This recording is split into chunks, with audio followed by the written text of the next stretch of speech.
अस्सलामुअलैकुम, मैं हूं एडवोकेट जमाल नज़ीर। ईरान इसराइल जंग जो कि पिछले एक हफ़्ते से मुसलसल जारी है, इस जंग में इसराइल को अमेरिका की मुकम्मल हिमायत हासिल है। ना सिर्फ हिमायत हासिल है, वो उनकी मदद भी कर रहे हैं हथियारों के ज़रिए। ये जंग शुरू हुई इसराइल के इस दावे से, जो कि उनके प्राइम मिनिस्टर ने किया कि ईरान बस एक हफ़्ता एक महीना दूर है न्यूक्लियर वेपन्स बनाने के। ये दावा उनका कोई नया नहीं है। ये दावा वो 1996 1996 से लेके आज तक बेशतर जगहों पे करते आए हैं। You've probably heard this line before. Iran has never given up its quest for nuclear weapons and the missiles to deliver them. That's because Israeli Prime Minister Benjamin Netanyahu has been saying this for more than 30 years, claiming Iran is close to having Nuclear weapons. Nuclear weapons. Nuclear weapons. Atomic bombs. Two nations that are vying, competing with each other, who will be the first to achieve nuclear weapons, is Iraq and Iran. By next spring, at most, by next summer, at current enrichment rates, they will have finished the medium enrichment and move on to the final stage. From there, it's only a few months, possibly a few weeks, before they get enough enriched uranium for the first bomb. And if not stopped, Iran could produce a nuclear weapon in a very short time. It could be a year, it could be within a few months, less than a year. That's despite the US Director of National Intelligence saying Iran isn't building a nuclear weapon months earlier. Iran lied. But for Netanyahu, Big time. the slogan has been the same for decades. तो सुना आपने, कई मकामात पर Benjamin Netanyahu कहते फिर रहे हैं कि बस एक हफ़्ता, एक महीना, 2 महीना, एक हफ़्ता 2 महीना दूर है ईरान न्यूक्लियर वेपन्स बनाने के। हैरत यह है कि अब तक वो एक हफ़्ता महीना कंप्लीट क्यों नहीं हुआ। ऑन द कॉन्ट्ररी, जो कि ज़िम्मेदार इदारे हैं जैसे international atomic energy agency IAEA, उनका क्या कहना है, आइए सुने उनके डायरेक्टर क्या कह रहे हैं। We did not find in Iran elements to indicate that there is an active, systematic plan to build a nuclear weapon. We have not seen elements to allow us as inspectors to affirm that there was a nuclear weapon that was being manufactured or produced somewhere in Iran. तो सुना आपने, IAEA के director Rafale साहब कह रहे हैं कि we did not have proof of a systematic move into a nuclear weapons. ऐसा ही झूठ बेंजामिन नेतन्याहू ने ईरान के खिलाफ रचाया है, जैसा झूठ 2003 में जॉर्ज बुश ने बोल के जंग मुसलत की इराक के खिलाफ कि इनके पास मास डिस्ट्रक्शन वेपन्स हैं।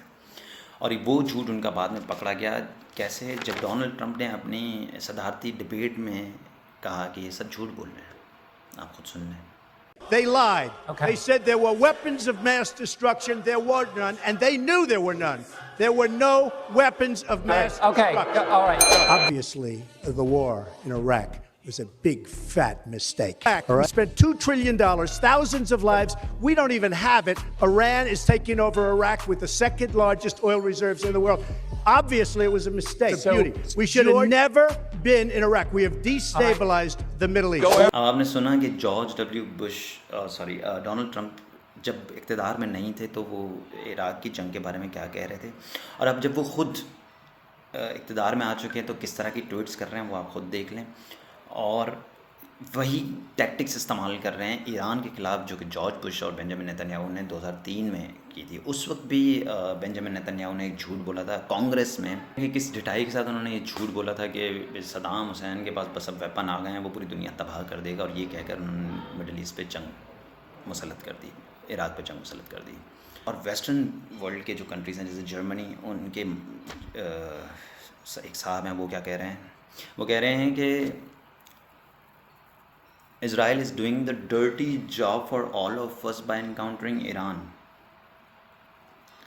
अब सवाल ये है कि ये सब चाहते क्या हैं? इस सवाल का जवाब इस वीडियो में आप देख लीजिए, जहां फॉर्मर जनरल वेस्ली क्लार्क क्या कह रहे हैं।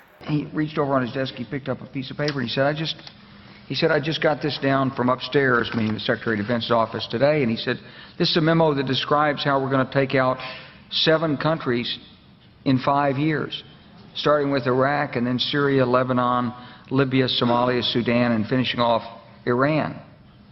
फॉर्मर जनरल क्या कह रहे हैं कि 9/11 के बाद उनका बुनियादी प्लान ये था कि वो 5 साल में 7 कंट्रीज़ को जो उनके ख़िलाफ़ खड़े हो रहे हैं मिडल ईस्ट में, उनको वो तोड़ देंगे, उनमें रजीम्स चेंज करा देंगे, और अगर रजीम्स चेंज नहीं करा पाए तो वो उस पर इतने मिज़ाइल और इतने बमबारी करेंगे कि वो नेस्तो नाबूद हो जाए। Starting with Iraq, Syria, Lebanon, Libya, Somalia, Sudan, finishing of with Iran. अब कुछ लोग कहेंगे कि भाई 5 साल तो 9/11 को गुजरे पे काफ़ी ज़माना हो गया, बट बुनियादी बेसिक प्लान चल यही रहा है। अब मैं आपको वो बातें बताने लगा हूँ जो बातें सुन के आपका होश उड़ जाएगा। अरबों में इज़राइल के कौन कौन से सपोर्टर हैं? सबसे पहले स्टार्ट करते हैं इन साहब से, रज़ा पहलवी साहब से, जो कि रज़ा पहलवी के ही बेटे हैं। इनके वालिद साहब और दादा साहब ईरान में बादशाह रह चुके हैं। इनके वालिद साहब को तो ईरान में अमेरिका ने बड़े प्यार से बिठाया था। ये वो शख्स हैं जो कंपेन कर रहे हैं अपने ही मुल्क के ख़िलाफ़ कि मेरे मुल्क में बमबारी करो, ईरान में बमबारी करो, क्योंकि यहाँ की रजीम एक टेररिस्ट ऑर्गेनाइजेशन है, एक टेररिस्ट रजीम है। इसके साथ साथ ये वीडियो आप देखें कैसे सीरिया इज़राइल के फाइटर जेट्स की रिफ्यूलिंग करा रहा है, इस जंग के दौरान उनकी मदद कर रहा है।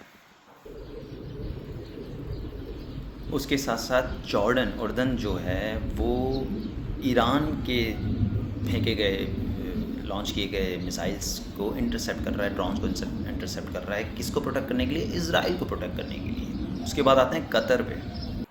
कतर वो मुल्क है जहाँ से अमेरिका का एक मेन लॉजिस्टिक रूट है।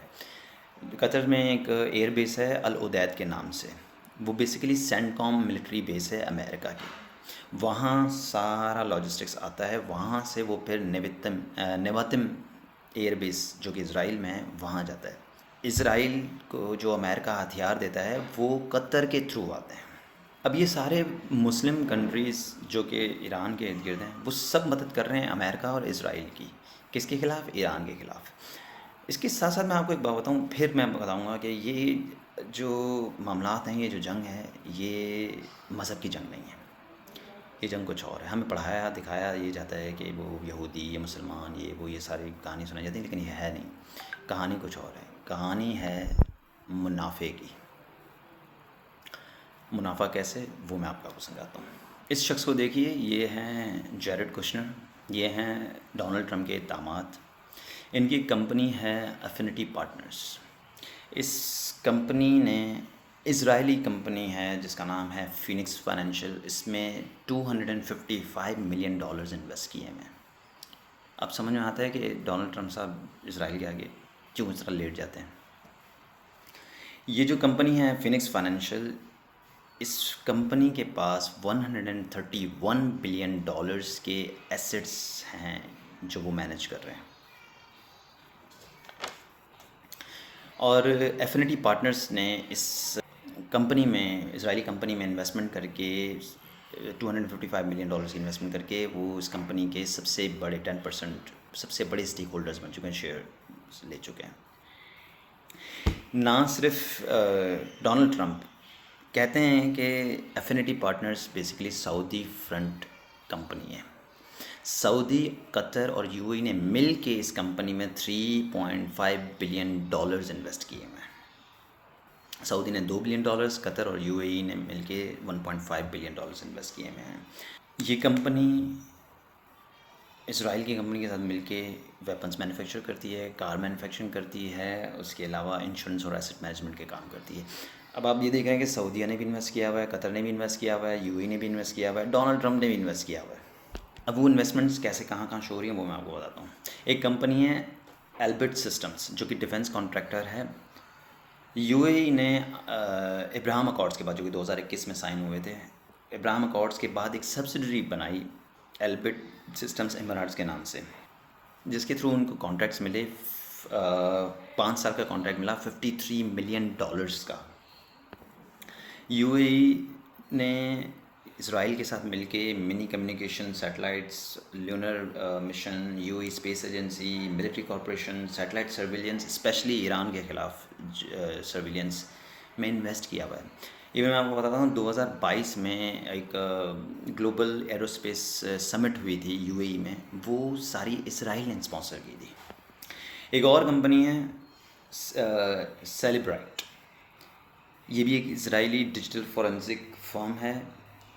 इस कंपनी ने इस सऊदी अरेबिया को वो टेक्नोलॉजी दी है जिसके थ्रू वो अपने शहरियों की फ़ोन हैक्स करते हैं। ये कंपनी बेसिकली जो है ना फ़ोन हैकिंग सर्विसेज देती है। अब आप सोचें सऊदी हुकूमत अपने ही शहरियों पे सर्विलेंस करने के लिए, उनके फ़ोन हैक्स करने के लिए इजराइल से टेक्नोलॉजी लेती है। इसके अलावा age group and third I systems. Age group एक यूएई की कंपनी है और थर्ड आई सिस्टम्स इजरायली डिफेंस कंपनी है दोनों। यूएई ने एज ग्रुप ने 51% थर्ड आई सिस्टम्स के शेयर्स खरीदे हुए हैं, मालिक हुए हैं वो। ये कंपनी ड्रोन डिटेक्शन टेक बनाती है, कहते हैं इलेक्ट्रो ऑप्टिकल ड्रोन सिस्टम्स। इसके अलावा group 42 and Rafale group, Abu Dhabi की ग्रुप 42 और रफ़ेल इजरायली ग्रुप है, जो कि 2021 में अगेन G42 और रफ़ेल ने एक MOU साइन किया जिसमें उन्होंने एक जॉइंट वेंचर बनाया जिसका नाम दिया उन्होंने Presight.ai। उसमें ना सिर्फ वो वेपन्स, आपको पता है रफ़ेल सिर्फ कमर्शियल काम नहीं करती, वो वेपन्स भी बनाते हैं। उन्होंने ना सिर्फ वेपन्स मैन्युफैक्चरिंग कर रहे हैं, उसके साथ कमर्शियल AI का काम ले रहे हैं और बिग डाटा सॉल्यूशंस की तरफ जा रहे हैं।